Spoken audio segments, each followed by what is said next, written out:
life, I've been absolutely infatuated with Shakespeare.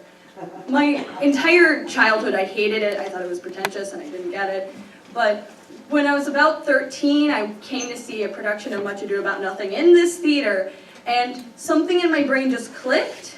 I don't know if it was because it was a comedy and I thought it was hilarious, or that I found the main character so relatable, or that the guy who played Claudio was kind of cute. I don't know what it was, but something clicked in my head. And ever since then, I've loved Shakespeare. So, cut to a few years later, it's 2017, and I hear the new Children of the Arts Day theme, because they have a theme every year, and they announce the new theme, and it's out of this world, so outer space stuff. And me, Shakespeare fanatic that I am, immediately thinks, oh, someone should do a skit there that's Hamlet, except it's set in space. So I text this into my friend's group chat as soon as I think of it, and they go, that sounds crazy. You're crazy. And I went, yes, I am. This is a thing I'm doing now. So I immediately go into planning for Space Hamlet, as it shall be called. So I write an entire script. I copy and paste the entire script of Hamlet into a Google Doc, and I edit it, and I add space jokes, and I give it a very bad rip-off Star Wars motif. And I get a cast, and it's like me and 4 other kids, and we have about 5 rehearsals, but we never had the entire cast at the same rehearsal at the same time. So, we get to Children in the Arts Day, and we run through the show in the space, and it's kind of a hot mess. And this whole time, like, we haven't had the whole cast in the same room at the same time. This whole time I'm like, it's fine, this is fine, this show's supposed to be a hot mess, that's part of the joke. But now we're outside, sitting in a circle on the pavement outside the UU Church downtown, and I'm rewriting lines last minute because someone didn't learn their lines. And we're trying to make sure, okay, you got to say murder because she has to repeat murder back to you. You know, we're like clearing all these things up. And in this moment, I'm almost like, wow, how much of a hot mess is this going to be? Because it's supposed to be a hot mess, but it's not supposed to be an actual mess. So, you know, we get in the costume, we get ready, we see a crowd coming in, and I'm like, wow, this is definitely more people than I thought were going to show up for this. All right, there's some children in the audience. We should probably censor some jokes. Yeah, I had to tell an actor they couldn't say damn it anymore. It was hardcore, and it lasted. Like, so many things got changed. So, we finally get ready, and I introduce the show, and it starts.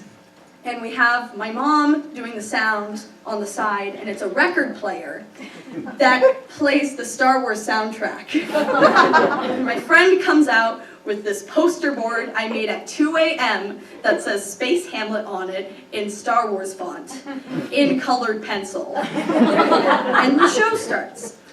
The only way I can describe being in the show is, it's like we were all in the eye of the hurricane.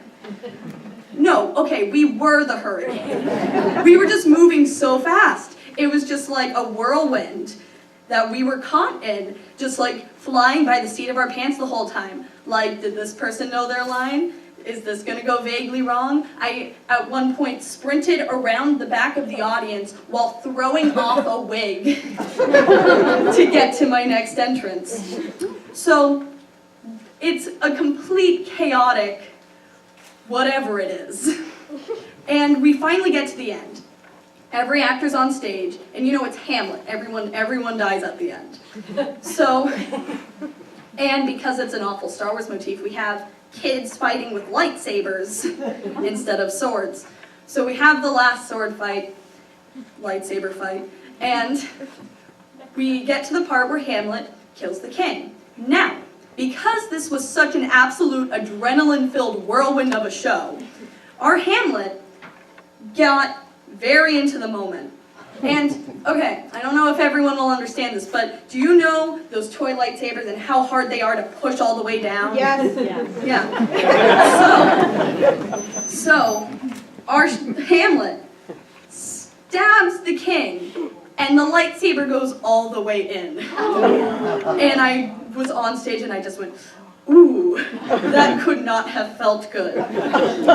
So then, immediately after doing this, our Hamlet walks down the stairs and looks at me and says, I'm dying or something. And she falls because she's dying and hits her head on the stair behind her. And I just hear this sickening thunk. And she just keeps going. She just keeps saying her lines. And then she dies. Not actually. She dies. Fake dies. And the show ends. And we take a bow. And it was kind of like things sort of slowed down a little after that because it was such a ridiculous whirlwind that just occurred around us. And the audience liked it. They were like, that was very weird, but I enjoyed what I just watched. And I was like, okay, that's what we were going for. And by the end of it, I just realized, wow, that was a thing we just pulled off. How did we do that? Who knows? It was absolute blind luck almost. And now we have this whole saying, if we can make Space Hamlet happen, we can make anything happen. It should never have gone as well as it did. So now with this whole new outlook that, hey, if that can work, what else can we get to work? We've started our own little company called the Shakespeare Gang, and we want to put on more shows, and we want to put on our own shows.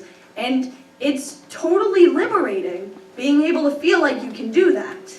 And especially for me, I've always wanted to perform my whole life, but now I believe that it's actually possible. So, if you want to see me create another insane, chaotic whirlwind, come to the next Children in the Arts Day and see our next show, Romeo and Juliet, the Pirate's Daughter.